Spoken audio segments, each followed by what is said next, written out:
Det første trin er den foreløbige sortering.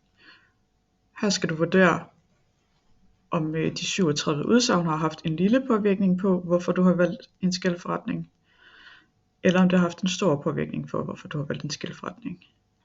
Her tager du fat i den grå kasse i toppen og trækker den ned i den kasse, du mener, den hører til.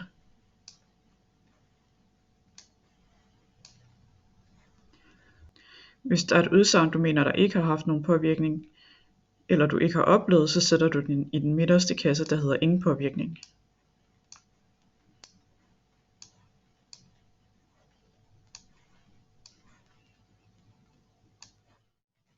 Husk, at du altid kan trykke på hjælp-knappen, hvis du gerne vil se videoen igen.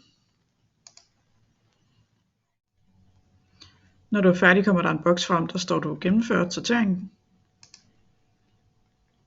og så trykker du på fortsæt.